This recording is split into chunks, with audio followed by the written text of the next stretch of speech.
Good morning Lahore, सुबह खैर। मैं हूं आपकी होस्ट मुनीबा आसिफ और आप देख रहे हैं अपना पसंदीदा प्रोग्राम जागो लाहौर। जनाब, मैं बिल्कुल ठीक ठाक और उम्मीद करती हूं कि आप सब भी ठीक ठाक होंगे और अपनी जिंदगी बड़े ही भरपूर अंदाज में और खूबसूरती के साथ गुजार रहे होंगे, क्योंकि जिंदगी एक ही दफा मिलती है और उसको अच्छे तरीके से गुजारना चाहिए, क्योंकि यही हमारा हक है। और नाजरीन, ज़ाहिरी तौर पर तो खूबसूरत नजर आना हर किसी की ख्वाहिश होती है और इसलिए हर इंसान को खुद को सजने संवरने में टाइम भी लगता है, क्योंकि मैं भी जब यहाँ पर आती हूँ, आपसे मिलने के लिए आती हूँ, तो मैं भी सज सवर कर आती हूँ। लेकिन हम अक्सर औकात देखते हैं कि ज़ाहिरी तौर पर नफीस और खूबसूरत नजर आने वाले लोग दिल के इतने अच्छे नहीं होते। जब हमारा पाला उनसे पड़ता है तो हम कहते हैं कि जी शक्ल से तो बहुत ही इंप्रेसिव लग रहा है, लेकिन हकीकत कुछ और ही होती है। कहते हैं कि एक खूबसूरत दिल हजार खूबसूरत चेहरों से बेहतर होता है। इसलिए जिंदगी में ना सिर्फ खूबसूरत दिल वाले बनने की कोशिश करें, बल्कि इंतखाब भी उन लोगों का करें जिनके दिल उनके चेहरों से ज्यादा खूबसूरत और साफ हो। अब हम जिस टॉपिक पर बात करने जा रहे हैं वो मौजू है, ऐसा है कि मुझे मोहसिन नकवी साहब का एक शेर याद आ रहा था और वो शेर कुछ ऐसा है कि तुम कहाँ जाओगे सोचो मोहसिन, लोग तो थक हार कर घर जाते हैं। घर एक ऐसा लफ्ज है जिसके जहन में आते ही हमारे वजूद में जब आता है तो तहफ्फुज और सुकून का एहसास उभरता है। अपना घर हर दौर के हर इंसान की सबसे बड़ी ख्वाहिश होती है कि वो अपना घर खरीदे, लेकिन महंगाई के इस दौर में घर बनाना इंतहाई ही मुश्किल हो गया है। इमरान खान साहब ने हुकूमत में आते ही मुआशरे के कमजोर बिलखसूस छोटे तनख्वाहदार तबके और मजदूरों के लिए अपने घर का ख्वाब हकीकत में बदलने के लिए नया पाकिस्तान हाउसिंग स्कीम का ऐलान किया था। नया पाकिस्तान हाउसिंग स्कीम के तहत LDA सिटी में शामिल इलाके हल्लोकी में वाक़या 8,000 किनाल अराजी पर 35,000 अपार्टमेंट्स तामीर किए जाएंगे। पहले मरहले में 10 अरब रुपए की लागत से 650 किनाल अराजी पर 4,000 अपार्टमेंट्स तामीर किए जाएंगे। 4,000 फ्लैट्स तामीर करने का काम 1.5 साल में मुकम्मल करने का हदफ मुकर्रर किया गया है।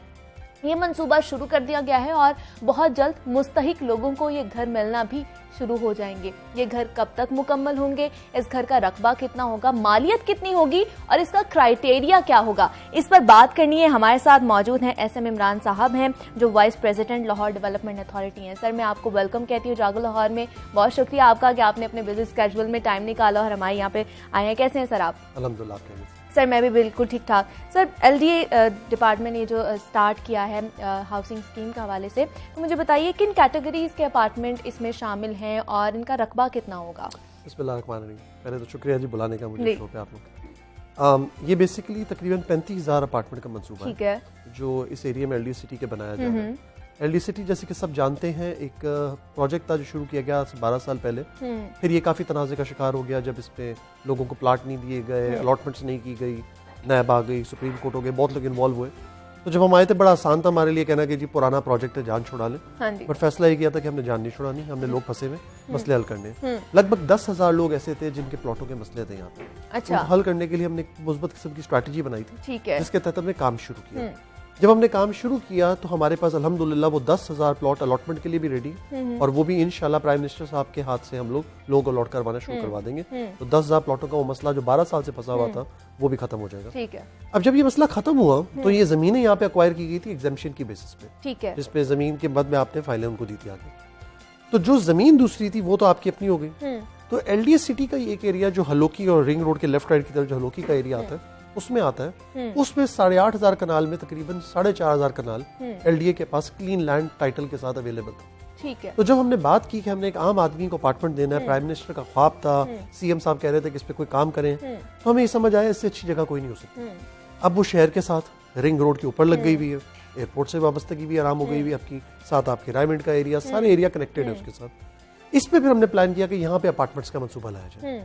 अपार्टमेंट्स के 35,000 अपार्टमेंट के मंसूबे पे ये प्लान किया गया कि जब भी कहीं गवर्नमेंट ये फैसला करती है कि हमने लोगों को कोई चीज़ देनी है या कोई अच्छे तरीके से रहने का तरीकेकार देना है, तो पहले ये ढूंढना चाहिए गलतियां क्या होती हैं। बिल्कुल ऐसे ही है। जो लोग कहते हैं ना घर नहीं है, घर तो बना लेता है बंदा कहीं ना कहीं जाके, बट घर सिर्फ घर नहीं होता, घर के इर्द गिर्द का इंफ्रास्ट्रक्चर बहुत अहमियत रखता है। एग्जैक्टली ऐसे ही है। इन घरों में आमतौर पे लोगों की गलती क्या होती है ना, आपको सीवरेज मिलती है, बिल्कुल ना आपको गैस मिलती है, ना बिजली मिलती है, ना पानी मिलता है, ना पार्क होता है, ना वॉकिंग की जगह होती है, रोड नहीं होती, कुछ भी नहीं होता आपको।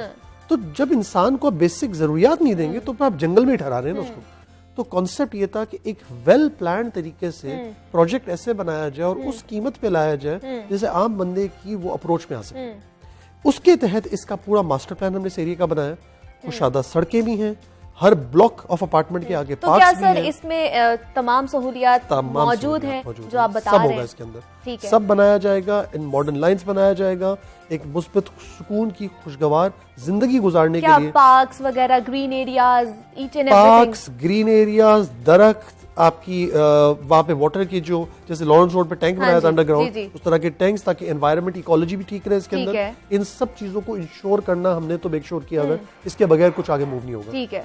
दूसरी बात इसमें, अब जब ये करना था तो आइडियल होता क्या है कि जब आप ये चीजों में जाते हैं आपकी कॉस्टें बढ़ती हैं। तो अपार्टमेंट में ये अच्छा होता है कि जमीन की कॉस्ट में स्ट्रक्चर की चीजों को आप डाइल्यूट कर सकते हैं, क्योंकि फिर आप वर्टिकल जाते हैं। और लाहौर में अब ख्वाब भी वर्टिकल का, we have to move towards that. तो उसके हवाले से इसको वर्टिकल लेके जाने का।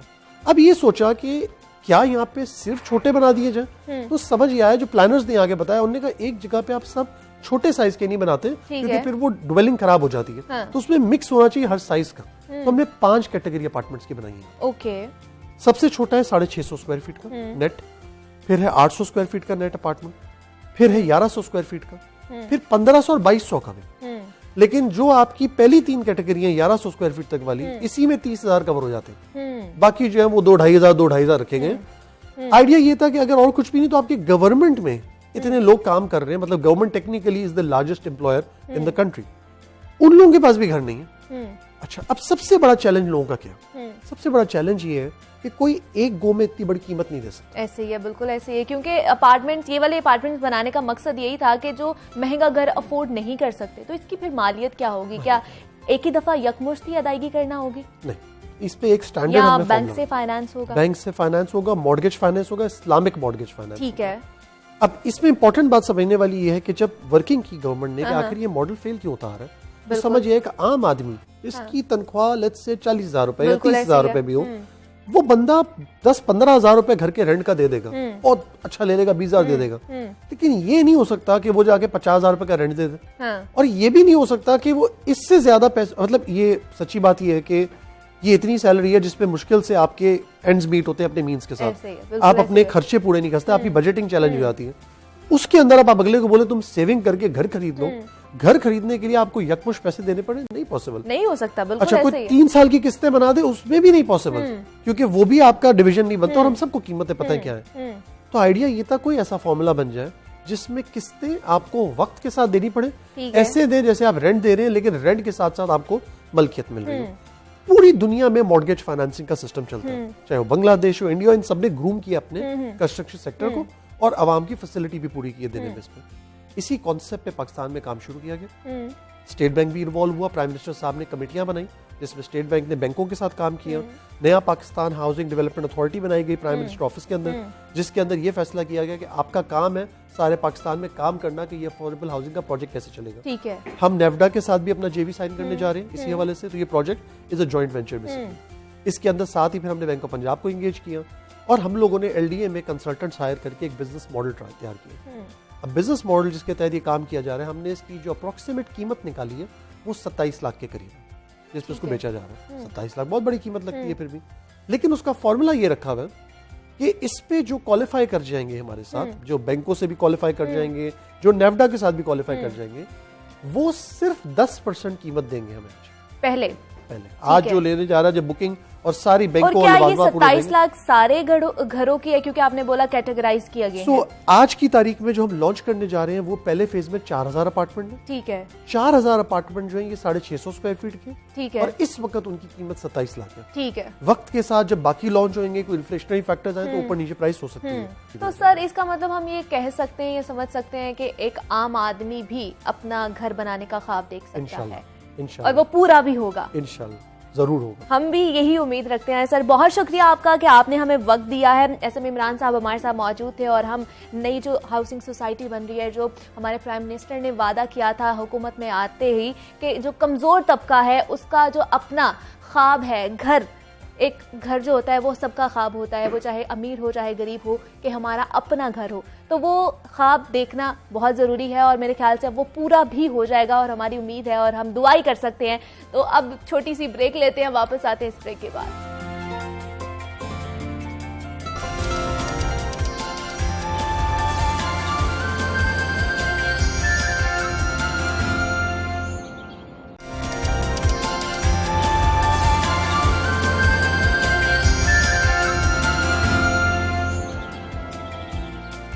Welcome back to Jago Lahore and a very good morning to you all. नाजरीन, कहा जाता है कि मोहब्बत की ना कोई हद होती है और ना ही कोई खास जुबान। ये एक ऐसा रिश्ता होता है, एक ऐसा जज्बा है जिसे समझने के लिए दिल का साफ होना बहुत जरूरी है। मोहब्बत चाहे इंसानों से हो या जानवरों से, इस जज्बे में कोई फर्क नजर नहीं आता। इंसान का जानवर से लगाव एक फितरी अमल है और ये ताल्लुक सदियों पुराना चलता आ रहा है। गुजरे जमाने में तर्ज जिंदगी कुछ ऐसा था कि हर इंसान का जानवरों के साथ किसी न किसी सूरत में मेलजोल रहता ही था और वक्त गुजरने के साथ साथ जैसे जैसे इंसानी मसरूफियात बढ़ने लगी, ये ताल्लुक कमजोर होता चला गया। लेकिन आज भी कुछ लोग ऐसे मौजूद हैं जो इस ताल्लुक को मजबूत बना रहे हैं। दुनिया भर में लोग अपने प्यारों की याद में ऐसे काम करते हैं जिससे उनके प्यारों को याद रखा जा सके। उनके लिए कोई अस्पताल बनाते हैं तो कोई रफाही इदारा कायम करते हैं। लेकिन लाहौर में एक ऐसी खातून भी हैं जिन्होंने अपने पालतू कुत्ते की याद में जख्मी और बीमार जानवरों के लिए एक शेल्टर होम बना रखा है, जहां लावारिस और जख्मी जानवरों को रखा जाता है। उनके इलाज, मुआलजे और देखभाल के लिए वेटरनरी डॉक्टर समेत दीगर अमला 24 घंटे मौजूद होता है। उन्होंने ये सफर कैसे शुरू किया है, ये सेंटर कैसे कायम हुआ है, उनके पास कितने जानवर हैं, इस पर बात करेंगे। हमारे साथ मौजूद हैं ज़ुफ़र शाह अनूशी हैं। ज़ुफ़र शाह, मैं आपको वेलकम कहती हूँ जागो लाहौर में। कैसी हैं आप? बिल्कुल ठीक, हाउ आर यू? मैं भी बिल्कुल ठीक। ज़ुफ़र शाह, मुझे बताइए, हमारे यहाँ पे एनिमल राइट्स के बारे में इतनी अवेयरनेस नहीं है, तो आप इस साइड पर कैसे आई, आपकी क्या सोच थी? एक्चुअली जब आपकी अपब्रिंगिंग एक ऐसी फैमिली में होती है जो आपकी तरबियत पे बचपन से वर्क कर रहे होते हैं, और मेरी मदर का, मेरी फैमिली का बहुत रोल था कि उन्होंने मुझे हमेशा पेट्स अलाउ किए और मेरे पास हर किस्म के पेट्स थे जिनके साथ मैं ग्रो हुई और बड़ी हुई। और मुझे वो बचपन से वो इनबिल्ट था ना, तो वो लर्निंग थी, तो वो आज तक मेरे अंदर रह गया। And it was an animal loving family, तो it really helped me doing all this. तो मतलब पहले अगर हम देखें तो जो हमारे पेट्स थे उनके साथ बड़ा हमारा एक अच्छा ताल्लुक होता था, हर किसी ने अपना एक पेट रखा होता था। लेकिन अब हम बहुत दूर हो गए हैं इससे, क्यों, ऐसी वजह क्या है? हम बहुत दूर हो गए, हमने अपने इवन हमारे बच्चे इतने ज्यादा टेक्नोलॉजी में इन्वॉल्व हो गए कि वो rather than going in grounds and playing with the dog and you know animals, वो गेम्स पे लगे होते हैं and they are missing out a lot on life. हमारा जो बचपन गुजरा है that was a lot of fun. मुझे तो आजकल के बच्चों की लाइफ देख के डिप्रेशन होता है कि how do they live without an animal. तो I think they should all have pets, और हर बच्चे का एक बड़ा इम्पोर्टेंट रोल है कि वो पेट के साथ ग्रो करे। उससे इन अ वे इनडायरेक्टली बच्चे की बहुत लर्निंग हो रही होती है। You know, a kid is trying to be learning to be responsible, caring, उसको अगले की यू नो डिपेंडेंट होता है एक जानवर आपके ऊपर, तो आपकी लर्निंग हो रही होती है साथ साथ। तो आई वुड से कि all kids should grow up with pets. तो ज़ुफ़र शाह, आपकी जर्नी ये किस तरह स्टार्ट हुई? कीकी कौन थी, हमें ये बताइए।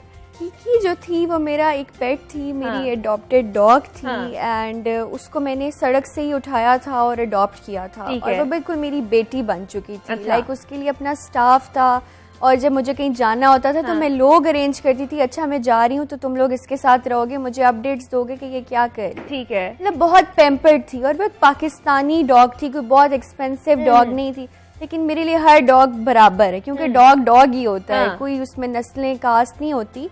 तो हुआ ये कि एक दिन वो पोर्च में खेल रही थी, तो ये जो WCB और CBC वाली कलिंग स्क्वाड्स होती हैं जो गोलियां मारते हैं कुत्तों को, उन्होंने उसको गोलियां मार दी। अच्छा। एंड जब वो उस इलाके के बाकी डॉग्स को मार रहे थे तो कीकी भी उनका निशाना बन गई, और उन्होंने 1 नहीं 2 नहीं 14 से ज्यादा गोलियां कीकी को मारी। अब ये जुल्म है, ये एक इंसान इंसान ही कर सकता है, नॉर्मल इंसान की ये हरकत नहीं हो सकती। और क्या कीकी घर के अंदर खेल रही थी या पोर्च में खेल रही थी, like in front of her house with an other dog. Okay. तो उसका फ्रेंड था, वो इकट्ठे खेलते थे, वो किसी और का पेट था, ये मेरी पेट। ठीक है। तो उनकी प्ले डेट चल रही थी। अच्छा।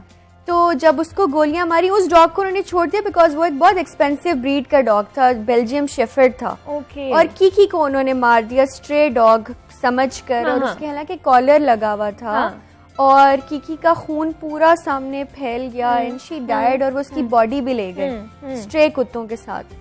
तो उसका जो पेन था, मैं उसको कभी ओवरकम ही नहीं कर। पहले दिन तो मेरी सांस बंद हो गई, मेरा तो जिस तरह पाँव के नीचे से जमीन निकल जाती है, आई क्राइड अ लॉट। लेकिन उसके बाद मैंने रियलाइज किया कि उस ट्रक में उस दिन लाशों के बीच में सिर्फ कीकी एक डॉग नहीं थी, बिल्कुल ऐसे ही है। hundreds of Kiki were shot and they are shot every day in our country, जहाँ पे कोई इंसाफ नहीं है। तो मैंने सोचा कि कीकी तो चली गई है, लेकिन मैं उसकी याद में एंड उसको जस्टिस उसके लिए यही होगा इस मुल्क में कि मैं और एनिमल्स को हेल्प करूं, मैं और कीकीज को बचाऊं, मैं उनको इन गोलियों से बचाऊं, मैं उनको ज़िंदगी दूं, उनका ख्याल करूं। And I think this was the only way मुझे थोड़ा पीस मिलना शुरू हुआ और मैंने उस डिप्रेशन को ओवरकम किया कि मैं चलो उसकी याद में आई एम डूइंग ऑल। तो फिर उसके बाद आपने एक शेल्टर होम बना लिया? मैंने फिर पहले तो मैंने अपने घर में जानवर भरने शुरू कर दिए। तो जब इतने भर गए तो मेरी कंप्लेंट्स शुरू हो गई थी लिटरली मेरे इलाके में ना कि we don't want here to have so many dogs and everything. तो घर में तो आप लिमिटेड होते हो ना जानवरों के बारे में। तो मेरी फैमिली ने मुझे सजेस्ट किया कि you should have your own farm and a place where you can do this all you want. तो उनका बड़ा सपोर्ट था मुझे। तो फिर मैंने एक फार्म हाउस लिया विच इज लाइक इन 1 एकड़ का तो होगा। तो वहाँ पर मैंने जो है फुल स्विंग में फिर रेस्क्यूइंग शुरू कर दी। मैंने लोगों से पूछा हाँ किसको मदद की ज़रूरत है। तो लोग मुझे डायरेक्टली कीकी का एक पेज था जस्टिस फॉर कीकी, उसके ऊपर मुझे लोग इनबॉक्स करते थे, मैसेजेस करते थे, ये कुत्ता पड़ा है, ये डोंकी पड़ा है, ये बिल्ली पड़ी है। तो मैं वहाँ जाके उनको रेस्क्यू करके फिर आहिस्ता आहिस्ता एक टीम बनानी शुरू कर दी। तो शेल्टर बना दिया मैंने। और अब जहाँ से 13 महीने पहले कीकी की जब डेथ को हम देखते हैं और अब देखते हैं तो माशाल्लाह अब हमारा अपना क्लिनिक है कीकी के नाम का, जहाँ पे फ्री जानवरों के इलाज होते हैं, जो आवारा जानवर है जिनका कोई मास्टर कोई फैमिली नहीं है, जो सड़क के जानवर होते हैं। तो क्योंकि लोग तो उनको वेट तो बड़ी फीस लेते हैं क्लिनिक्स के ऊपर, तो यहाँ पे बेजुबान का इलाज मुफ्त है। उनके केयर टेकर्स होते हैं, उनके डॉक्टर्स होते हैं, उनके थेरेपिस्ट होते हैं, ट्रेनर्स होते हैं, वॉलंटियर्स आके उनके साथ खेल सकते हैं, उनको प्यार कर सकते हैं। एंड जो हेल्दी होते हैं, जो ठीक हो जाते हैं, उनको फिर फैमिलीज अडॉप्ट कर लेती हैं। ठीक है। और कुछ ऐसे जानवर हैं जो बिल्कुल अपाहिज हैं, लाइक जो व्हील चेयर्स पे हैं और मतलब माजूर हैं, ब्लाइंड हैं, और या उनको कोई ऐसी कंडीशन है कि वो। आपके शेल्टर में कितने अभी तक हैं? हमारे अगर डोंकीज और बिल्लियां और कुत्ते मिला लें तो 100+ हैं। और हम लोगों की यही कोशिश होती है कि हेल्दी वाले अडॉप्ट हो जाए और जो माजूर है वो हम हमेशा। तो उनको रेस्क्यू कैसे करते हैं आप लोग? हम लोग वॉलंटियर्स के जरिए खुद भी गाड़ी में जाके उठा लेते हैं। और अब तो हमारी माशाल्लाह एक एम्बुलेंस हमने ले ली है जो कि जानवरों की पहली एम्बुलेंस है, लाइक 1122। तो it's going to be very much on the roads very soon. अभी वो थोड़ा सा लिमिटेड है स्टाफ तो, लेकिन still we are trying to use it. और हम एनिमल्स को पिक करके ला रहे हैं, इलाज कर रहे हैं। And we are doing a program which is TNVR, जिसके अंदर न्यूटर और स्पे और रेबीज का वैक्सीनेट हो जाएगा डॉग। तो we are doing all these things. तो क्या लोग आपको खुद फोन करते हैं, आपसे कांटेक्ट करते हैं कि इस तरह हमने किसी जानवर को देखा है, उसको रेस्क्यू करना है, और फिर आप वहां पर पहुंचते हो? हमारा पेज आपके अपना भी कोई सर्विलेंस सिस्टम भी है? हमारा पेज तो है ही, ठीक है। सोशल मीडिया हैंडल्स तो है ही, फेसबुक पे भी, इंस्टाग्राम पे भी। और उसके अलावा हमारा एक नंबर है जिस पे लोग अपना पिक्चर्स, वीडियोस और लोकेशन एनिमल की भेज दें कि ये इधर प्रॉब्लम है। तो या तो हम खुद जाएंगे या तो हम किसी को रिक्वेस्ट कर देंगे उस एरिया में जो वॉलंटियर होगा कि आप पिक करके हमें ला दें। तो उसके अलावा अगर हम नहीं भी किसी एनिमल को रख सकते हैं तो हमारा क्लिनिक 24/7 ऑपरेशनल है कि लाइक अगर आपको कोई इंजर्ड एनिमल मिलता है आप वहाँ जाके उसको फ्री में इलाज करा सकते। तो क्या ज़ुफिश आपको लगता है यहाँ पे एनिमल राइट्स के बारे में बात होती है, या जिस तरह ये इनको मारा जाता है आवारा कुत्तों को अगर गलियों में नजर आ जाए, जिस तरह आपने बताया अभी कीकी को भी मारा गया, तो क्या हुकूमत को कोई और कदम उठाना चाहिए, कुछ और करना चाहिए इस हवाले से? हुकूमत के हाथ में ये सब कुछ है। और आई think it's high time they should stop killing dogs, they should stop poisoning them, they should stop shooting them. Because हो क्या रहा है, हमें जब जानवर के बारे में हमारे बच्चे, हमारी यूथ ये देख रही है कि हमारे बड़े तो गोलियां मारते फिर रहे हैं, तो हम कैसे माशरे की अपब्रिंगिंग कर रहे हैं बच्चों में? हम उनको क्या दिखा रहे हैं कि जानवर एक बहुत गंदी चीज है, तो बड़े होके वो क्या करेंगे? अगर हम उनको एम्पैथी, प्यार और रहम दिली नहीं सिखाएंगे तो वो भी बड़े होके दरिंदे बनेंगे, गोलियां मारेंगे। गवर्नमेंट को चाहिए बजाय ये जो गोलियां मारते हैं बेदर्दी से, पपीज की माओ को मार देते हैं। मैंने एक वीडियो देखी, वो पपी जो था अपनी डेड बॉडी वाली माँ के साथ दूध पीने की कोशिश कर रहा था। मतलब ये जुल्म की इंतहा है, शर्म का मकाम है हमारे लिए। हमें हमारी गवर्नमेंट को चाहिए कलिंग रोके, रेबीज के टीके लगाने पे अपने पैसे लगाएं और अगर आपको ये लगता है ना कि ये जो है रेबीज के टीके बड़े महंगे होते हैं, तो मुमकिन ही नहीं है। मैं आपको बताऊं, मैंने कैंटोनमेंट कॉल करके इन्फॉर्मेशन ली है कि ये बकायदा शूटर सैलरीड होते हैं, इनको तनख्वाह मिलती है गोलियां मारने। ये जो कारतूस और बंदूकें हैं ये फ्री में तो नहीं आती, पैसों से आती हैं, बड़ी महंगी आती हैं। कारतूस बड़ा महंगा होता है, उसके अलावा जो जहर होता है क्या वो मुफ्त आता है? तो जब उन चीज़ों पे फंड्स गवर्नमेंट लगा सकती है, तो एक 50 रुपए का 10 ml 100 रुपए का टीका नहीं रेबीज का लगा सकती। तो ये सिर्फ इनकी जो है, मैं इसको कहूंगी कि ये इजियर इनके लिए तरीका है कि जी हम गोली मार दें सीधा। इस तरह ना रेबीज खत्म होगी, ना काटने के हादसे खत्म होंगे, ना इस मुल्क का कोई सोल्यूशन। क्योंकि ज़ुफैर हमने देखा है कि बहुत ज्यादा आवारा जानवर जो है इकट्ठे हो गए हैं। पहले शायद इतनी भरमार नहीं होती थी, बहुत ज्यादा गली मोहल्लों में अगर देखा जाए तो बहुत ज्यादा हो गए। तो फिर क्या हमें इस अगर मारेंगे नहीं तो फिर हमें क्या करना चाहिए? मैं बताती हूँ, एक प्रोग्राम होता है, एक तरीका होता है इंटरनेशनली यूज्ड, जो टर्की में भी इस्तेमाल हो रहा है, तो इतनी कोई नामुमकिन चीज नहीं है। उसको बोलते हैं TNVR। ठीक है, TNVR इसके आप जानवर को पकड़ें, उसको न्यूटर या स्प्रे कर दें, मतलब नसबंदी कर दें। ठीक है, उसके बाद आप उसको रेबीज का टीका लगाएं और वापस छोड़ दें। इस तरह आप देखें कि कितने बेनिफिट्स हैं। ना उसकी आबादी बढ़ेगी, ना वो दोबारा बच्चे कर सकता है, ना उसके अंदर रेबीज रहेगी। तो ओवरऑल इनकी पॉपुलेशन पे कंट्रोल हो जाएगा। जब तक गोलियां मारते रहेंगे वो फिर बच्चे पैदा करते रहेंगे और बीमारियां अलहदा फैलती हैं, क्योंकि इनकी बॉडीज को डिस्कार्ड कर देते हैं कूड़ों के अंदर। और they should just opt for TNVR। और मैं एक ऑफर ऑनलाइन देने को तैयार हूँ आप लोगों के शो में कि अगर आपसे नहीं होता आप हमारे पास डॉग लाएं, हम फ्री में आपको न्यूटर और स्प्रे करके इनको दिया करें। ठीक है, तो मुझे ज़ुफैर बताइए, क्या हमें एनिमल राइट्स के हवाले से हमें बच्चों को बताने के लिए, क्योंकि अब बच्चों को नहीं पता, क्या हमें कोर्सेज में उनके सिलेबस में ऐड ऑन कर देना चाहिए ऐसे टॉपिक्स? ये बल्कि मेरी फेसबुक पोस्ट थी और मैंने अपने पिछले इंटरव्यूज में भी बताया कि जब करिकुलम का पार्ट बन जाएगा एनिमल राइट्स, एक सब्जेक्ट होगा जो कंपल्शन है कि बच्चे ने पढ़ना ही पढ़ना है, टीचर उसको समझाएगी कि जानवर के क्या हकूक होते हैं, आपकी उसकी तरफ क्या रिस्पॉन्सिबिलिटीज हैं, तो ओवरऑल हमारा माशरा जो है वो तब्दील होएगा।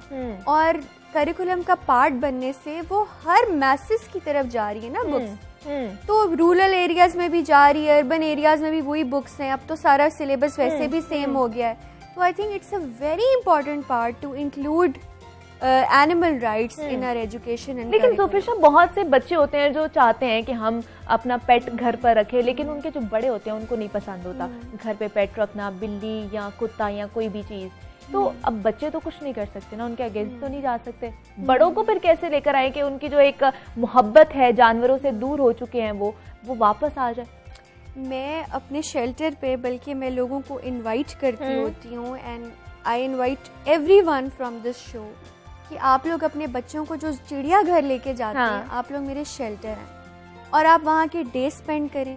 और अगर आपको लगता है कि हाँ now you are ready, we will help you adopt an animal, आप फिर उस एनिमल को अपने घर लेके जाएं और हम आपको वैक्सीनेटेड एनिमल्स देंगे, हम आपको मेडिकल केयर उसकी फ्री में देंगे।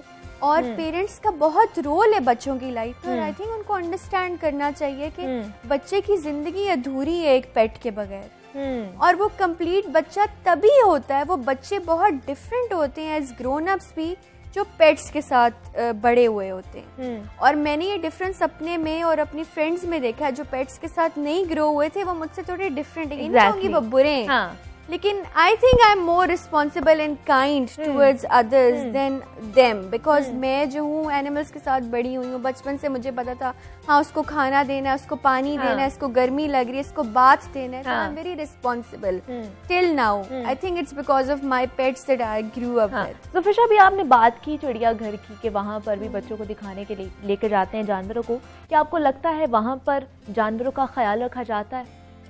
चिड़ियाघर के बारे में मैं दोबारा यही कहूंगी कि वो एक जानवरों का टॉर्चर सेल है, and I am not afraid to say this. ऐसा तो नहीं है कि मैं पूरी जिंदगी बाहर मुल्क रही हूँ, मैं कुछ अरसा रही हूँ, लेकिन जितना पीरियड मेरा पाकिस्तान में गुजरा है, मैं जब जू गई हूँ, मेरी अम्मी गवाह है कि मैं रोती भी बाहर निकली। मैं अपनी अम्मी को कहती थी कि अम्मी मुझे जू नहीं जाना, मुझे ना आप ये दिखाएं कि ये क्या हो रहा है एनिमल्स के साथ। मैं रोई। एक वाइट टाइगर था जो मैंने कुछ साल पहले देखा था जू में, और वो जिस कंडीशन में रखा हुआ था, आई कुडंट स्टॉप क्राइंग। और मैं छोटी थी और मैंने सोचा था मैं अब सबको लेटर लिखूंगी पूरी दुनिया में कि एनिमल्स के साथ इधर ये होता है वो होता है, इस टाइगर को कोई रेस्क्यू कर ले और ले जाए। लेकिन आई कुडंट डू एनीथिंग। मेरे लेटर्स पता नहीं कहीं पहुंचे भी होंगे कि नहीं पहुंचे होंगे, मैंने तो बड़ी जगहों पे भेजे थे as a kid.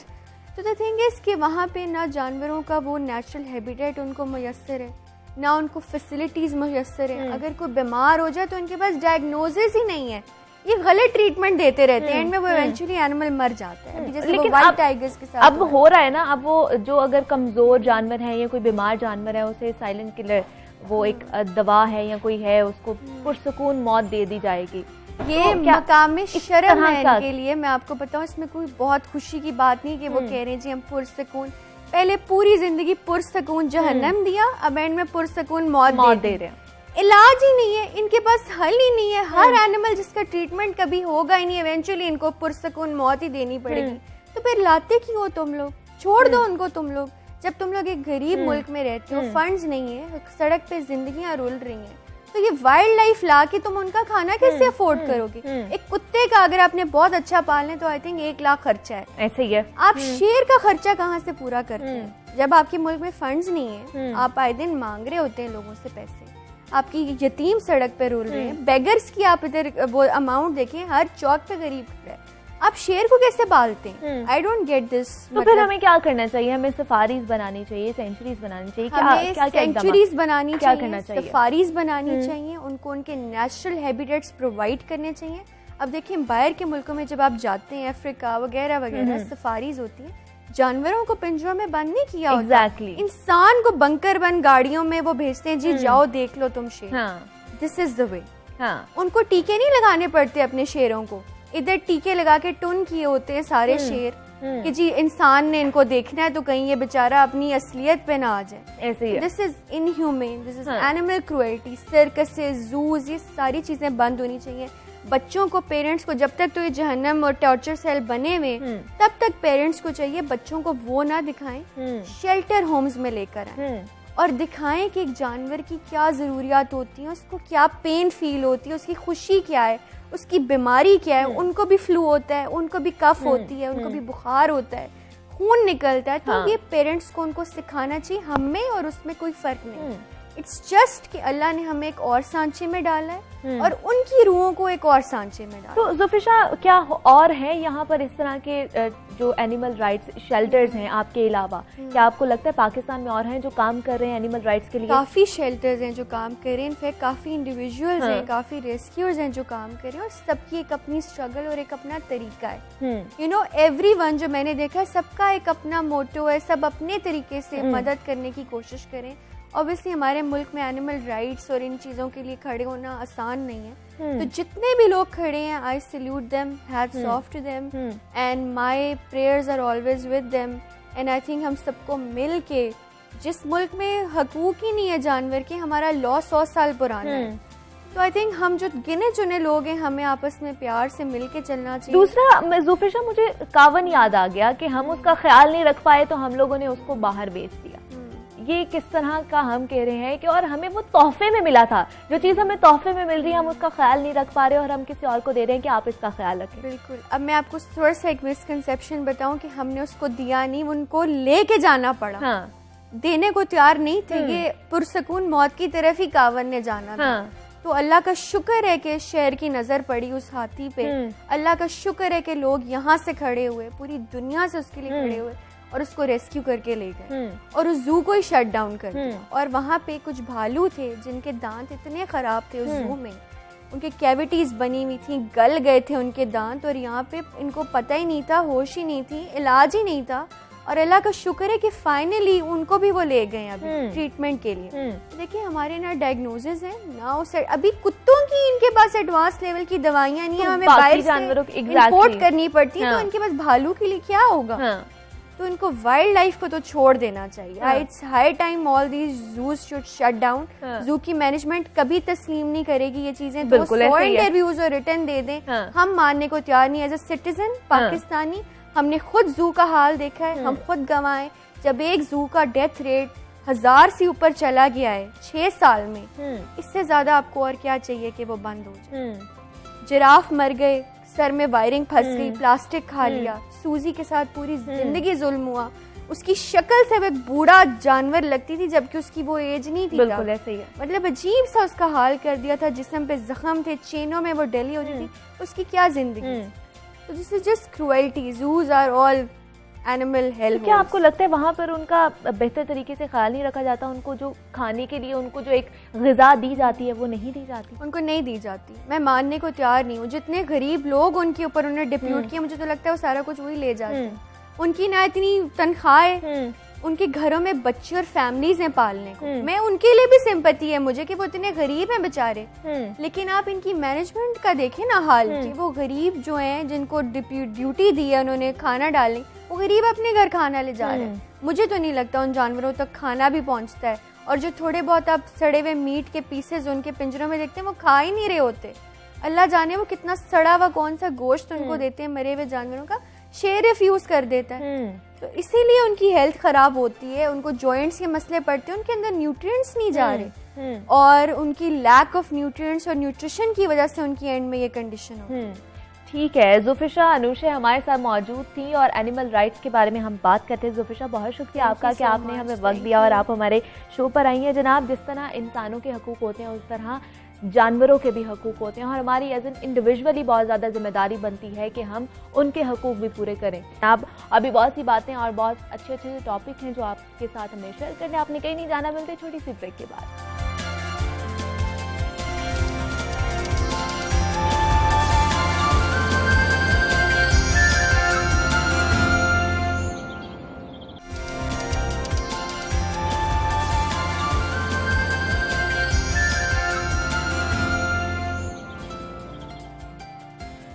Welcome back जनाब and a very good morning to you all. और जनाब, अब जिस पर हम बात करने जा रहे हैं, तालीम के मैदान के हवाले से भी कुछ बात कर लेते हैं। तो यूनेस्को की रिपोर्ट के मुताबिक पाकिस्तान का शुमार ऐसे ममालिक की फहरिस्त में दूसरे नंबर पर है जहां बच्चों की बहुत बड़ी तादाद स्कूल नहीं जाती, जिसकी एक बड़ी वजह स्कूलों में सहूलियात का फुकदान है और असातिज़ा की जानिब से अपनाया जाने वाला जालिमाना रवैया भी है। पाकिस्तान में अक्सर वालिदैन और असातिज़ा का मानना है कि जिस्मानी सज़ा बच्चे की अच्छी तरबियत के लिए ज़रूरी है, लेकिन माहिर नफ्सियात कहते हैं कि जिस्मानी सज़ाएं बच्चों की शख्सियत पर मनफी असरात मुरतब करते हैं। इस हवाले से हुकूमत पंजाब की जानिब से कुछ अर्सा पहले मार नहीं प्यार का स्लोगन बनाया गया। अब कौमी असम्बली में बच्चों को जिस्मानी सजाएं देने की मामनत का बिल भी मंजूर कर लिया गया है और बिल के मतन के मुताबिक काम करने की जगह सरकारी और गैर सरकारी तालीमी इदारों, मदारिस, ट्यूशन सेंटर में भी बच्चों पर तशद्दुद की मुमानत होगी। बच्चों पर तशद्दुद के मुर्तकिब अफराद को नौकरी से भी फारिग कर दिया जाएगा। ये बिल नून लीग की रुकने असम्बली महनाज अकबर की जानिब से पेश किया गया है और इस पर हमने आज बात करनी है। लेकिन इस कैंपेन के लिए मारूफ गुलकार और समाजी कारकुन और जिंदगी ट्रस्ट के सरबरा शहजाद रॉय की बच्चों पर जिस्मानी तशद्दुद के तदारुक के लिए कोशिशें भी काबिले सत्ताइश हैं। जनाब, इस पर हमने बात करनी है और हमारे साथ मौजूद हैं आयशा शाहिद है। आयशा, खुश आमदीद आपको जागो लाहौर में। कैसी हैं आप? अल्हम्दुलिल्लाह, आप कैसी हैं? मैं भी बिल्कुल ठीक ठाक। आयशा, सबसे पहले तो हमें ये बताइए कि बच्चों पर ये जो मार पड़ती है स्कूल में या घर पे भी, तो उसके किस तरह के असरात होते हैं उनके, और दुनिया तो चीख चीख के बोल चुकी है कि उनके मनफी असरात होते हैं, लेकिन हम क्यों नहीं मानते इस चीज़ को? अच्छा, अगर बच्चों पे बेजा तशद्दुद या मार पीट की बात की जाए तो बच्चे जो हैं उसमें मुख्तलिफ तरीके से उनकी पर्सनैलिटी पर इफेक्ट आ सकता है। दो एक्सट्रीम्स जो होती हैं बहुत कॉमनली देखी जाती हैं। यानी बच्चा या तो खुद बहुत ज़्यादा अग्रेसिव हो जाएगा, बहुत ज़्यादा गुस्सा करेगा, आगे अपने बच्चों पे या दूसरों के साथ लड़ाई झगड़े में मुलव्वस होगा या मारधाड़ करेगा, या वो इतना ज़्यादा सबड्यूड या पीछे रहने वाला बच्चा बन जाएगा कि वो दूसरों में घुल मिल नहीं सकेगा, बिकॉज वो बहुत ज़्यादा डर या खौफ का शिकार हो जाएगा। अगर बच्चे को बहुत ज़्यादा मारपीट की जाए, बात बात पर सज़ा दी जाए, तो नंबर वन चीज़ जो होती है कि उसका कॉन्फिडेंस कहीं ना कहीं डिवेंडल कर जाता है, यानी ख़त्म हो जाता है।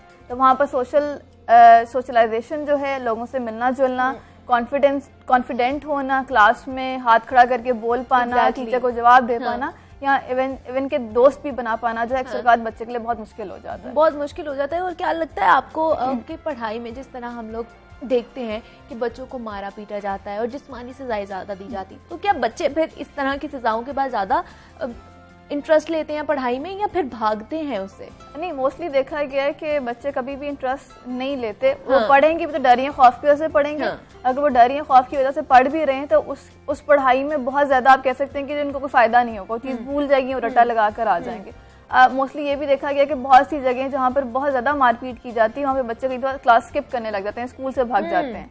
और फिर कई बच्चे बहुत से गलत लोगों के हाथ भी चढ़ जाते हैं जब वो स्कूल से भाग जाते हैं। तो ये चीज़ जो वो नहीं होनी चाहिए ऑब्वियसली। और जो फिजिकल जो अब्यूज है बच्चों का, वो स्कूल्स में किसी भी तरीके से पॉजिटिव नहीं होता ना वो। और ऐसा है भी है कि हमारे यहाँ पर सबसे ज्यादा बच्चे स्कूल नहीं जाते, और वो शायद एक ये भी बड़ी वजह हो सकती है कि उन पे तशद्दुद किया जाता है। बिल्कुल बिल्कुल। उसकी रीजन ये है कि अगर बच्चे को मुख्तलिफ बच्चों के सामने, पूरी क्लास के सामने मारा जाएगा, तो एक तो उसकी जो एक सेल्फ इस्टीम है, उसकी जो खुद एतमादी है, वो भी मजरूह होगी, उसका कॉन्फिडेंस जो है वो बिल्ड नहीं हो पाएगा, शख्सियत बहुत ज्यादा मुतासिर होती है, वो फिर उस तरह परफॉर्म नहीं कर सकते जिस तरह वो कर सकते होते हैं।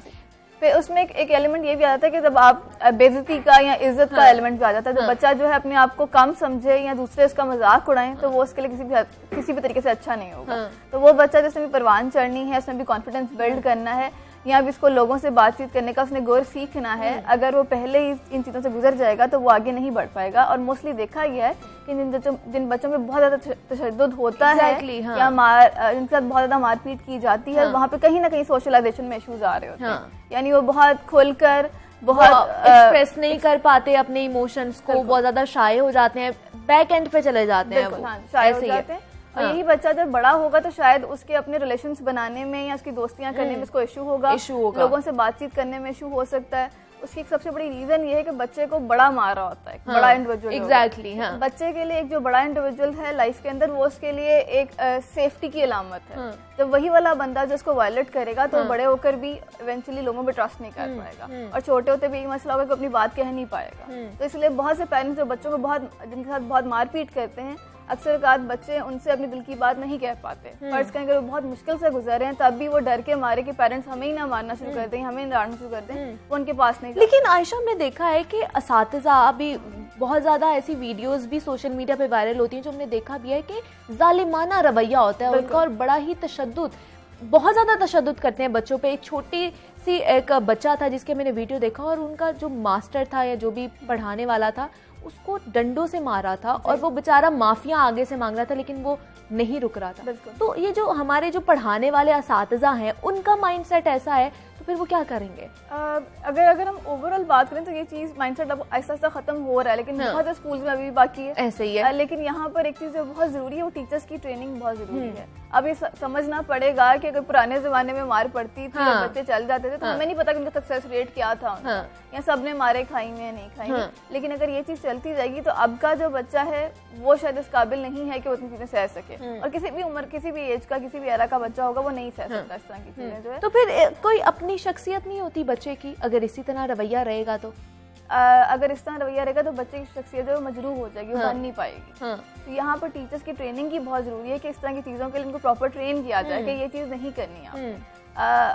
फिजिकल अब्यूज तो साइड की बात है, आपने वर्बल अब्यूज भी अगर किया है, अगर बच्चे को टॉन्ट कर दिया है, उसकी बेइज्जती कर दी है पूरी क्लास के सामने, तो वो भी बच्चे की शख्सियत को बहुत मजरूह कर सकता है, उसकी खुद एतमादी की कमी का बायस बन सकता है। बहुत ज्यादा जिस्मानी सजा के साथ साथ आप बच्चों के सामने उनकी बॉडी शेमिंग भी करते हैं, इस तरह की चीजें भी करते हैं जिनके साथ उनकी जो शख्सियत है वो मजरूह हो जाती है। मुझे बताइए तो आयशा, कि हमें फिर बच्चे जिद करते हैं, बच्चों को बात मनवाने के लिए फिर हमें क्या करना चाहिए? एक चीज तो आपने याद रखनी है, जब बच्चा बहुत ज्यादा जिद कर रहा है तब उसकी बात नहीं माननी। अच्छा।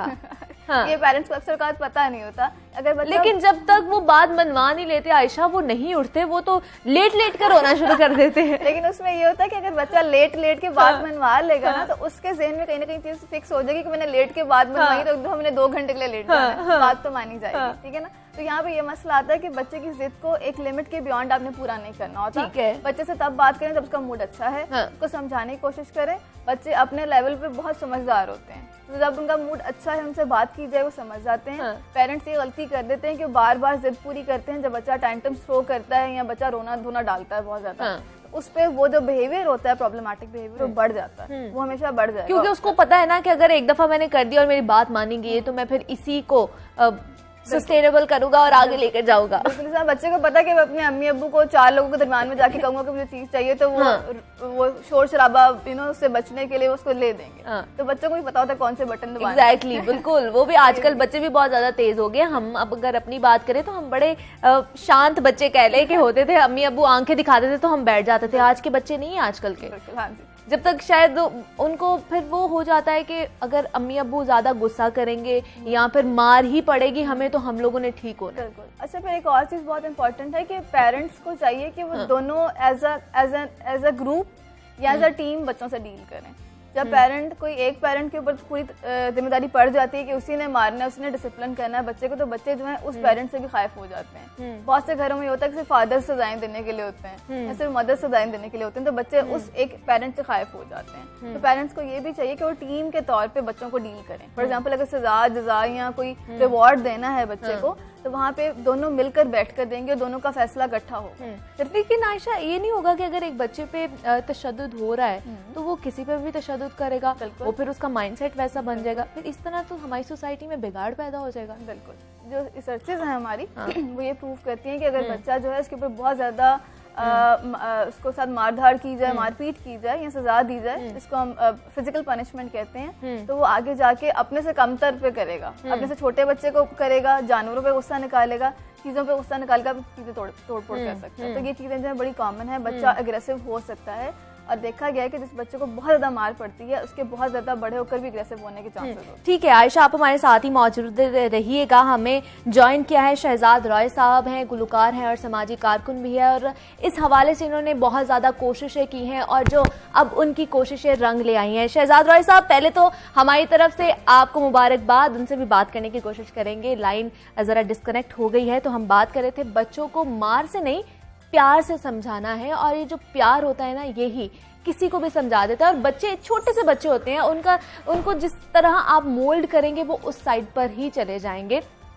आयशा से बात करते हैं दोबारा। आयशा, तो फिर अगर बच्चे को हम मार रहे हैं या उस पर तशद्दुद कर रहे हैं तो फिर तो वो हम पे एतमाद ही नहीं कर पाएगा, फिर वो हमसे बातें जो छुपाना शुरू कर देगा। ये भी चीज़ होती है फिर बच्चों की। बिल्कुल, मैंने कहा ना जिस तरह कि जो बच्चा है उसका जो बड़ा है उसकी लाइफ में, या कोई भी जो बड़ा उसका पेरेंट फिगर है या टीचर फिगर है, वो उसके लिए एक ट्रस्ट की बुनियाद रखता है, एतमाद के लिए उसके पास होता है। अगर फर्ज करें वही वाला इंडिविजुअल जो उसके राइट्स को वायलेट करेगा, फिजिकल अब्यूज करेगा, तो बच्चा बड़े होकर उस पर एतमाद नहीं कर पाएगा, और यही वाला बच्चा आगे जाके बाकी लोगों पर एतमाद नहीं कर पाएगा। आयशा, शहजाद रॉय ने हमें ज्वाइन कर लिया है। शहजाद रॉय साहब हमारे साथ मौजूद है, गुलकार हैं और समाजी कारकुन भी हैं। शहजाद रॉय साहब, मैं आपको वेलकम कहती हूँ जागो लाहौर में। सर, पहले तो सबसे पहले आपको मुबारकबाद कि आपकी जो कोशिशें थी वो रंग ले आई हैं और ये अहम कानून साजी हो गई है। सबसे पहले हमें ये बताएं सर कि कितनी कोशिश आपने की और कितना वक्त लगा हुकूमत को इस साइड पर लाने के लिए, कन्विंस करने के लिए?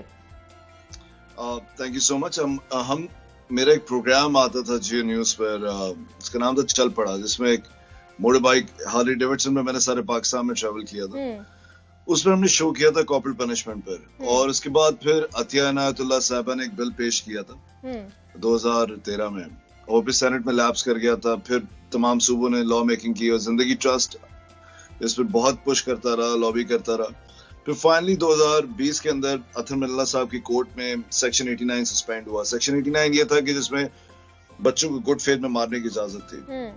उसमें शीरी मजारी साहब अभी आए, उन्होंने बड़ा सपोर्ट किया, और फाइनली फिर ये बिल अब पास हुआ है जिसमें आप बच्चे के कान भी नहीं मरोड़ सकते, कुछ भी नहीं कर सकते। बट ये इस्लामाबाद के अंदर बिल है जी। अभी ये पंजाब और बलूचिस्तान में भी इस पर लॉ मेकिंग होनी है, बट हमारे मुल्क से सेक्शन 89 खत्म हो गया, विच मींस कि अगर कल को आपको वीडियो बना के कहीं भेजते हैं कि इसने पिटाई की है तो पकड़ा तो जाता है, लेकिन अब उसको सजा भी होगी।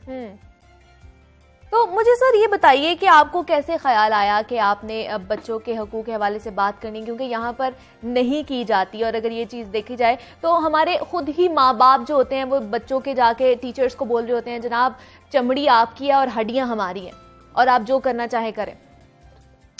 देखिए, वो मैं हमेशा ये कहता हूँ कि जब बच्चा पैदा होता है तो माँ बाप पिटाई करते हैं, स्कूल जाता है तो टीचर पिटाई करता है, और फिर जब वो सोसाइटी में जाता है तो एसएचओ पिटाई करता है।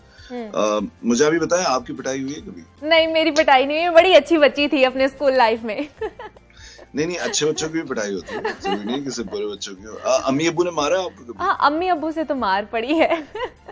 ठीक है, तो यही होता है कि सबकी पिटाई हुई है, तो मेरी भी पिटाई हुई है। ये अच्छी बात है कि मेरे अम्मी अब्बू ने मुझे नहीं मारा, बट हमारे स्कूल टीचर्स ने बड़ा मारा, और बड़े अच्छे स्कूल्स में मैं पढ़ता रहा हूँ, उसके बावजूद उस वक्त मारने का एक कल्चर था कि मारेंगे तो डिसिप्लिन होंगे आप। तो ये एक रीजन था, इसकी वजह से आई थॉट कि यार मेरी अपनी पिटाई हुई है, तो मैं जब ये प्रोग्राम कर रहा था तो सर मुझे बताइए, जब पिटाई होती है तो क्या उसके बाद बच्चे डिसिप्लिन हो जाते हैं, वो ज्यादा बागी नहीं हो जाते? देखिए, इस पर हमने बहुत काम किया था, इस दुनिया में काफी रिसर्च अवेलेबल है। देखें, जब आप बच्चों की पिटाई करते हैं कि तुम ये काम ठीक नहीं कर रहे और थप्पड़ मारा और फिर बच्चा फौरन ठीक करना शुरू कर देता है, तो हमें लगता है कि बच्चा बड़ा फायदा हुआ पिटाई का। बट आप ये देखेंगे उस बच्चे को ये समझ आता है कि जब भी कोई चीज ठीक करना नहीं है तो थप्पड़ मारो, पत्थर मारो, मुक्का मारो, ठोडा। जब वो बड़ा होता है तो जब वो देखता है कोई गलत काम या जो भी अपनी बात बनवानी होती है तो वो वायलेंस का सहारा लेता है। इसलिए आज गाड़ी के शीशे तोड़ते हैं, पथराव होता है, और जो वायलेंस आपको नजर आता है तो वो बचपन से ही तशद्दुद का नतीजा होता है। वो हमेशा कहते हैं वायलेंस ब्रीड वायलेंस। तो ये एक रीजन है। तो मारने का नुकसान बहुत ज्यादा और फायदा कम है। तो सर हमारे यहाँ पे बदकिस्मती से देखा जाता है कि स्कूल्स में या मदारिस की अगर बात की जाए वहाँ पे मारने का रवाज बहुत ज़्यादा है, लेकिन अगर बाकी दुनिया की बात की जाए तो वहाँ पर ये चीज़ें ख़त्म हो गई हुई हैं। लेकिन ये कानून साजी तो बहुत ज़्यादा अच्छी है, क्या इससे हमारे जो माइंड सेट हैं वो भी चेंज होंगे? नहीं, माइंडसेट तो कानून साजी से चेंज नहीं होता। माइंडसेट कानून साजी से ये होगा कि अब कोई पकड़ा जाएगा तो बच नहीं सकेगा। मजीद कानून साजी होने की जरूरत है पाकिस्तान के अंदर इसके ऊपर।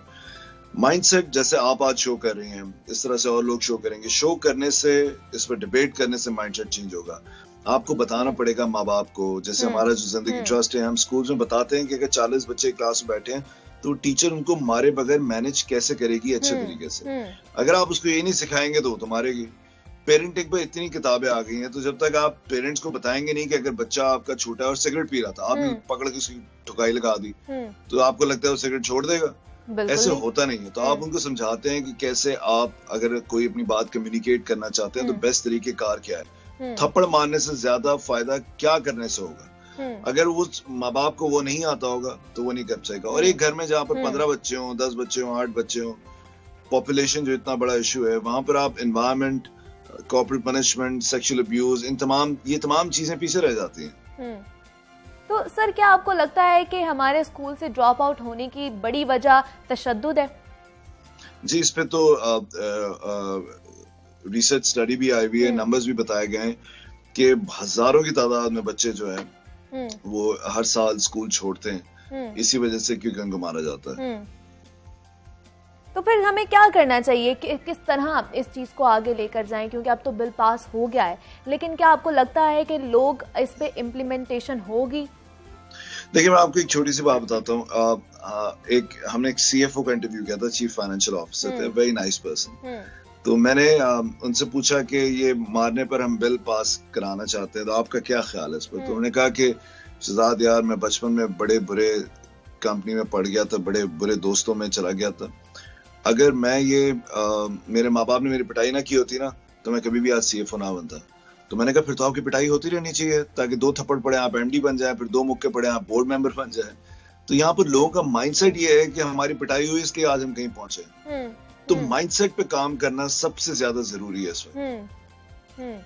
तो सर अगर देखा जाए कि बाहर के मुमालिक में अगर बच्चों पर तशद्दुद होता है तो वो पुलिस बुला लेते हैं, तो यहाँ पर जिस तरह का तशद्दुद होता है बहुत ज्यादा बच्चों पर, तो क्या यहाँ पर भी उन लोगों को पुलिस बुला लेनी चाहिए? ठीक है, उनसे दोबारा राब्ता करने की कोशिश करेंगे। शहजाद रॉय साहब हमारे साथ मौजूद थे, आयशा की तरफ दोबारा चाहते हैं, दोबारा उनसे हमारा राब्ता बहाल हो गया है। शहजाद रॉय के साथ दोबारा बात करने की कोशिश करते हैं। सर मैं पूछ रही थी आपसे कि जिस तरह अगर बाकी मुमालिक की बात की जाए तो वहां पर अगर बच्चों पर तशद्दुद किया जाता है तो बच्चे पुलिस बुला लेते हैं, और जिस तरह का तशद्दुद यहाँ पर किया जा रहा है बच्चों के साथ, तो क्या यहाँ पर भी इस तरह के होने के इम्कानात हैं कि यहाँ पर भी बच्चे पुलिस बुला लेंगे? देखिए, हमारा कल्चर इस तरह का है कि लोग बहुत इनसिक्योर फील करते हैं घर के अंदर कि अगर कोई अंकल मार रहा है या माँ बाप मार रहे हैं तो बच्चा पुलिस बुला ले। पुलिस का वैसे ही एक हालात बुरे हैं। तो देखिए, ये इस पर डिबेट होने की जरूरत है। बट लेकिन मैंने देखा है कि माँ बाप अपने बच्चों को इस तरह मारते हैं कि लिटरली उनका सर फट जाता है, खून निकल आता है और वो रियलाइज भी नहीं करते कि वो क्या कर रहे हैं। तो देखिए, इसके ऊपर काम करने की, बेशक कल्चर जो भी हो, बेशक पुलिस का हाल जो भी हो, एंड ऑफ द डे उस बच्चे को पता होना चाहिए कि उस बच्चे को कोई भी उस पर तशद्दुद नहीं कर सकता, चाहे बेशक उसके माँ बाप हों। सर, आपने सिंध और बलूचिस्तान में बच्चों के हकूक़ के हवाले से सिलेबस में टॉपिक्स जो हैं वो शामिल करवाए हैं, तो हमारे नाजरीन को इस हवाले से भी बताइएगा कुछ। देखें, जिंदगी ट्रस्ट जो हमने फातिमा जिन्ना गवर्नमेंट स्कूल जब करना शुरू किया जी, तो वहां पर हमने LSB इंट्रोड्यूस किया, life skill based education learning, और इसमें सेक्सुअल अब्यूज से बच्चों को बचाने के लिए कंटेंट पढ़ाया जाता है, और ये बिल्कुल कुरान सुन्नत के मुताबिक है, एज अप्रोप्रिएट है, कि अगर एक बच्चा डॉक्टर के पास भी जा रहा है, छोटा बच्चा, तो वो उसके प्राइवेट बॉडी पार्ट्स नहीं देख सकता जब तक कि उसके माँ बाप या गार्डियन मौजूद ना हो। तो ये जब हमने पढ़ाना शुरू किया तो फिर 200 गवर्नमेंट स्कूल तक हम इसको ले जा सके, और आहंग जो है उनका करिकुलम सिलेबस था ये, और उनसे ही हमने सीखा कि ये कैसे आगे लेके जाना है। फिर उसके बाद जब ज़ैनब का वाकया हुआ तो ये बहुत जबरदस्त बात है कि बिलाल भुट्टो साहब ने इसको पूरे सिंध में लगा दिया। फिर इसके बाद बलूचिस्तान के जो चीफ मिनिस्टर थे उन्होंने कहा कि हम इसको सारे बलूचिस्तान में लगाएंगे। बलूचिस्तान में अभी तक लगा नहीं है, तो पंजाब, बलूचिस्तान और KPK में इस पर बहुत काम होने की जरूरत है। पंजाब में एक कमेटी बनी जिसका जिंदगी ट्रस्ट की हमारी एक सना काजमी उसकी मेंबर है, उस पर भी कोई काम नहीं हुआ। तो बच्चों को सेक्सुअल अब्यूज से बचाने के लिए भी अभी तक कंटेंट हमारी किताबों में नहीं आया, और अभी तक हम इस पर स्ट्रगल कर रहे हैं और लड़ रहे हैं अभी भी हम, और आई होप बहुत जल्द आप इस पर भी कोई अचीवमेंट होगी इंशाल्लाह, आप सुनेंगे। इंशाल्लाह सर, हमारी बेस्ट विशेस आपके साथ हैं, और हम चाहते हैं कि ये कानून साजी तो हो गई है, बिल पास तो हो गया है, तो इसकी इम्प्लीमेंटेशन जल्द से जल्द हो सके। सर, बहुत शुक्रिया आपका कि आपने हमें वक्त दिया। शहजाद रॉय साहब हमारे साथ मौजूद थे, और उनकी जो काविशें थी उन्होंने इस हवाले से बहुत ज्यादा काम किया है, और अब उनकी काविशें रंग ले आई हैं। दोबारा चलते हैं जी आयशा की जानिब और आयशा से बात करते हैं। आयशा, मुझे बताइए कि हमें क्या करना चाहिए अगर बच्चा नहीं भी मान रहा, लेकिन अगर बच्चे की बात नहीं मानी जा रही, हम उनको मार पीट भी कर रहे हैं, तो उसकी शख्सियत किस तरह डेवलप करें फिर हम? सबसे पहले तो ये देखना है कि आप पेरेंट्स को और टीचर्स को और जो भी गार्डियंस हैं उनको ये तरीकाकार अपनाना है कि बच्चे से बातचीत की जाए। ठीक है। अगर बातचीत नहीं की क्या आपको लगता है यहाँ पे कम्युनिकेशन गैप बहुत ज्यादा आ गया हुआ है बच्चों में और पेरेंट्स में? वो भी आ गया हुआ है, पेरेंट्स को आइडिया भी नहीं कि पेरेंटिंग किस तरह की जा सकती है। आसान सवाल में अवेयरनेस नहीं है। जिस तरह अभी शहजाद रॉय कह रहे थे कि हमें उनको सिखाना पड़ा कि बच्चों को मारे बगैर कैसे लेके जा सकते हैं, कैसे चलाया जा सकता है। तो भी बहुत से पेरेंट्स को पता ही नहीं है, क्योंकि उनको भी मार पड़ी हुई है, तो वो भी आगे बच्चों तो क्या उनको ट्रेनिंग देनी चाहिए पहले माँ बाप को? मेरे ख्याल से कि ओवरऑल अवेयरनेस जो है पूल क्रिएट करना चाहिए। गवर्नमेंट लेवल पे अगर अवेयरनेस की जाए, पेरेंट्स को थोड़ा सा ट्रेन किया जाए, बेसिक जिस तरह आप प्रोग्राम करिए वैसे किया जा सके तो बहुत पेरेंट्स सीख सकते हैं। ठीक है जनाब, आयशा शाहिद हमारे साथ मौजूद थी। आयशा शाहिद, बहुत शुक्रिया आपका कि आपने हमें वक्त दिया और आप यहाँ पर आई हैं। हम बात कर रहे थे बच्चों के हुकूक के हवाले से कि जिस्मानी तशद्दुद जिस तरह उन पर किया जाता है, वो चाहे स्कूल जाएं, मदारिस में जाएं, तो ये चीज़ नहीं होनी चाहिए, और इसके हवाले से अहम कानून साजी भी हो गई और बिल भी पास हो गया है। तो जनाब, आज के जो प्रोग्राम था उससे मुझे इजाज़त दीजिए। उम्मीद करती हूँ कि आपको बहुत ज़्यादा पसंद आया होगा। अपना ख्याल रखिए, मुझे भी अपनी दुआ में याद रखिएगा। अल्लाह हाफिज़।